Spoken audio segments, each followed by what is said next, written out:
Bismillahirrahmanirrahim. Assalamualaikum warahmatullahi wabarakatuh. Perkenalkan, nama saya Tony Muhammad Taufik. Insya Allah pada 1 tahun yang akan datang kita akan belajar pendidikan Pancasila dan Kewarganegaraan di kelas 10 RPL 1 dan kelas 10 RPL 3. Nah, sebelum masuk ke pembelajaran, alangkah baiknya kita sepakati ada namanya kontrak pembelajaran.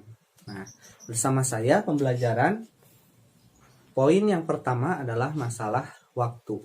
Nah, ketika saya sudah masuk ke kelas kemudian mengabsen, ternyata kalian belum ada di tempat tanpa izin ataupun kepada temannya. Nah, itu akan saya anggap tidak hadir atau alfa. Nah, poin kedua adalah masalah kehadiran atau absen. Nah, ketika kalian lebih dari 3 kali tidak hadir atau alfa, nah, itu akan diberikan sanksi, yaitu dipastikan tidak akan lulus mata pelajaran saya. Kemudian yang ketiga adalah masalah presentasi. Nah, dalam pembelajaran saya tentu diwajibkan kalian harus belajar, berusaha untuk bisa presentasi di depan umum gitu ya.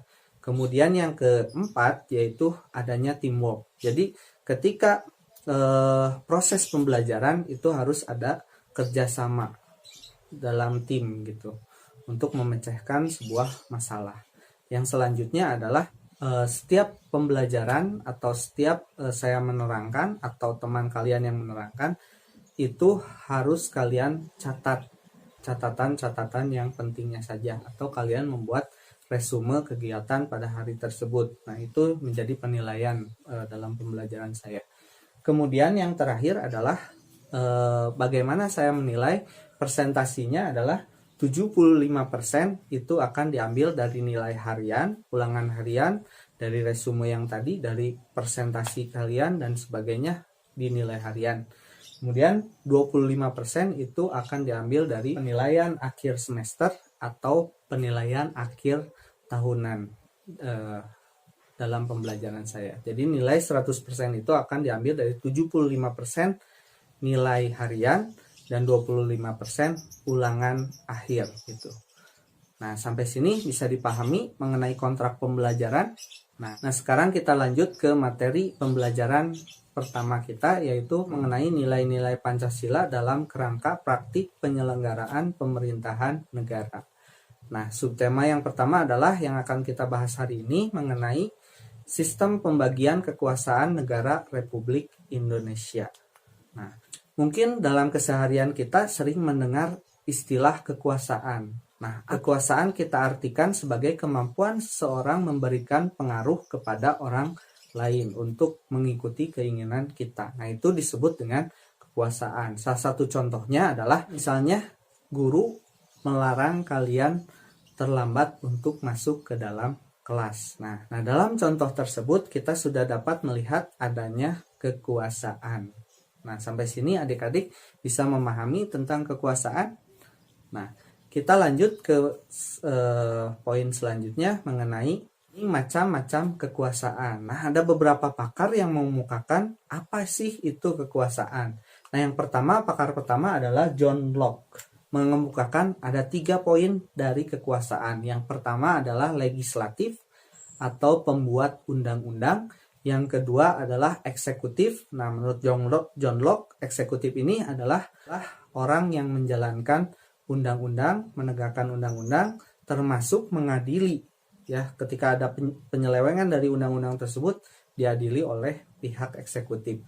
Kemudian yang ketiga adalah federatif, yaitu melaksanakan hubungan dengan luar negeri. Nah, itu menurut John Locke. Nah, sedangkan menurut pakar selanjutnya, menurut Montesquieu, ya, Montesquieu juga menyebutkan ada 3. Nah, yang pertama masih sama, yaitu legislatif, yaitu pembuat undang-undang.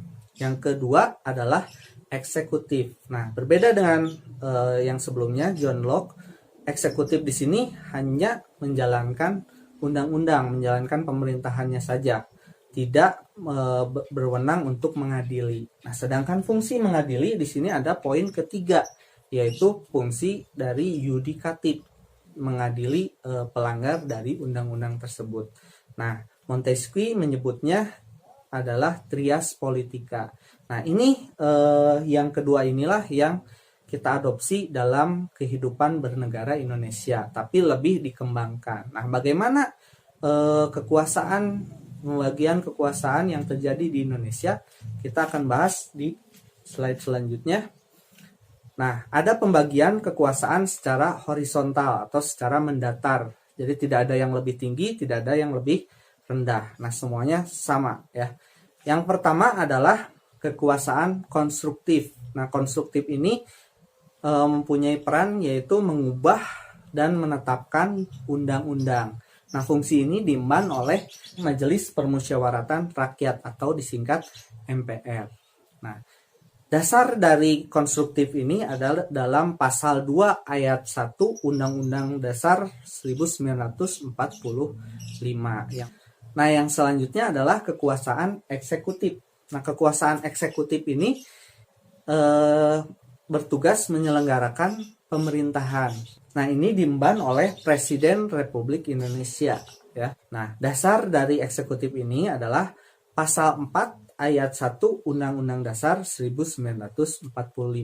Nah, kemudian kekuasaan selanjutnya ada kekuasaan dari legislatif. Nah, legislatif ini berfungsi untuk membentuk undang-undang. Kalau tadi MPR itu mengubah dan menetapkan, kalau legislatif itu membuat atau membentuk undang-undang. Itu fungsi dari legislatif. Nah, ini diemban oleh DPR RI ya, Dewan Perwakilan Rakyat Indonesia. Nah, dasar dari legislatif ini ada pasal 20 ayat 2 Undang-Undang Dasar 1945. Nah, kemudian kekuasaan selanjutnya ada kekuasaan yudikatif atau berkaitan dengan penegakan hukum dan keadilan. Nah, diemban oleh Mahkamah Agung dan juga Mahkamah Konstitusi. Nah, dasar dari yudikatif ini adalah pasal 24 ayat 2 Undang-Undang Dasar 1945. Nah, yang selanjutnya adalah kekuasaan eksaminatif atau inspektif. Nah, kekuasaan ini berfungsi sebagai pemeriksa dan pengelola keuangan negara. Diemban oleh Badan Pemeriksa Keuangan atau disingkat BPK. Nah, dasar dari adanya BPK ini dari pasal 23E ayat 1 Undang-Undang Dasar 1945. Kemudian yang terakhir adalah kekuasaan moneter. Nah, apa itu kekuasaan moneter? Yaitu berfungsi sebagai mengatur, menjaga, memelihara kestabilan mata uang kita, yaitu rupiah. Nah, ini diemban oleh Bank Indonesia. Dasar dari kekuasaan ini adalah dari pasal 23D Undang-Undang Dasar 1945. Nah, itulah kekuasaan secara horizontal atau secara mendatar, tidak ada yang lebih tinggi ataupun lebih rendah, semuanya memiliki kekuasaan yang setingkat atau sama dalam demokrasi di Indonesia.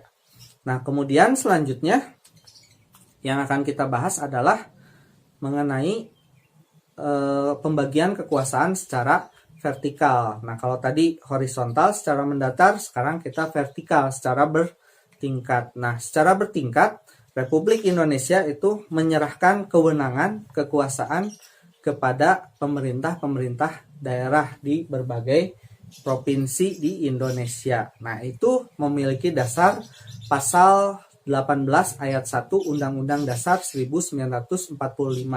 Diadakannya pemerintahan daerah.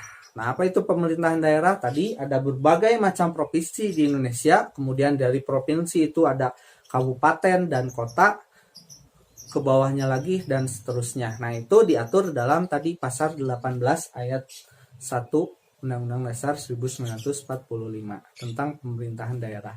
Nah, kemudian diperkuat lagi dalam pelaksanaannya itu masih di pasal 18 ayat 5 Undang-Undang Dasar 1945 tentang otonomi daerah.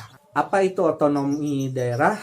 Adalah kewenangan yang diberikan oleh pemerintah pusat untuk pemerintah daerah untuk mengatur wilayahnya masing-masing, kecuali untuk urusan-urusan yang sudah diatur oleh pemerintah pusat seperti urusan politik luar negeri, pertahanan, keamanan, yuridis, moneter, keagamaan, dan kebijakan-kebijakan fiskal lainnya. Nah, itu untuk materi pembagian kekuasaan secara vertikal atau secara bertingkat. Jadi pemerintah pusat intinya memberikan wewenang kepada pemerintah daerah. Nah, sampai sini dulu pembelajaran pendidikan Pancasila dan kewarganegaraan. Terima kasih sudah menyimak. Kemudian sampai jumpa pada video pembelajaran selanjutnya. Wabillahi taufiq wal hidayah. Wassalamualaikum warahmatullahi wabarakatuh.